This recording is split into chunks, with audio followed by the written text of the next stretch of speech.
Aliás, para onde a gente vai quando vai embora? Aí que é a coisa mais gostosa de todas. A gente. Maravilhoso. Nós temos uma esperança maior. Que o que vivemos aqui é breve demais, perto com o que está sendo preparado para nós. Quando nós olhamos para Jesus, Jesus indo embora, ele diz algumas coisas. Ele diz primeiro, eu não vou deixar vocês sozinhos. Eu vou deixar o meu Espírito, o Consolador, que estará com vocês todos os dias e que vos fará lembrar. Lembrar do quê? Lembrar do que Ele fez. Lembrar de quem Ele é. Convencer a gente do pecado, da justiça e do juízo. Mas daí ele diz outra coisa, ele diz, e eu vou vos preparar um lugar. E a última coisa que ele diz, e voltarei para buscar vocês. Isso é fé, é a eternidade, que talvez seja a coisa mais difícil de um homem crer.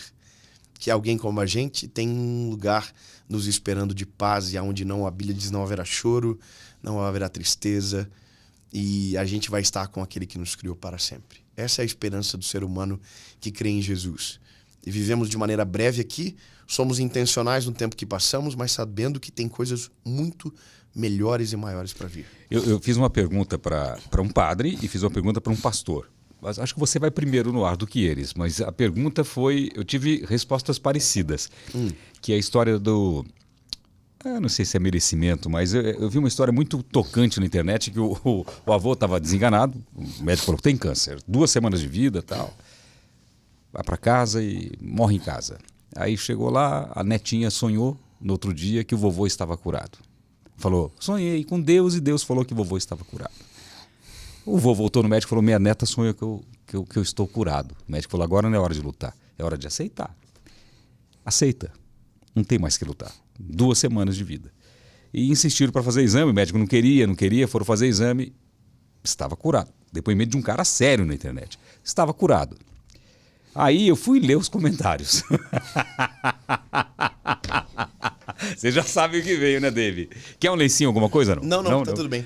Só esfriado dessa temperatura. Tá frio para você? Não, tá gostosinho, tá bom. E aí o comentário. Mas por que curou ele e não cura outros, não cura criança? E veio a pergunta, por quê? Tem explicação? Aí, veja, a gente entra num problema gigantesco. Porque essa é a função do crítico. Tá. Ele fica procurando pelo em ovo. É o procurar pelo em ovo. Porque daí a gente entra numa seara gigantesca. Por que Deus deu pra ele e não deu pro menino que tá na África? Tá. Por que tem comida aqui e não tem comida lá? Por que aqui teve terremoto e por que lá não teve? Por que aqui alguém... Por exemplo, quando eu conto meu testemunho, por que ele? Por que eu? Por que Jesus fez isso comigo? Quantas pessoas já se trancaram dentro de um quarto e talvez não foram respondidos? Ou que foram e não perceberam, ou porque não bateram na porta certa, né?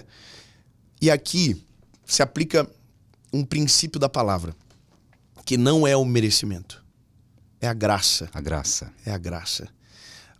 A palavra graça significa favor imerecido. Ou seja, eu não merecia ser encontrado no dia 23 de abril de 2009. Não merecia. Então não é por merecimento, Celso. Porque se fosse por merecimento, eu seria dono do meu milagre. E eu não sou dono do milagre que vivi. Você não é. Nós não somos melhores do que ninguém. É graça, favor imerecido. Nesse período, por algum propósito que a eternidade que vai revelar, eu encontrei graça e vivi um milagre da parte do Senhor. Mas quantos que oram e não são curados? Quantos que sonham com a cura e acordam doentes? Por isso que o brilho do negócio está em ser grato por tudo.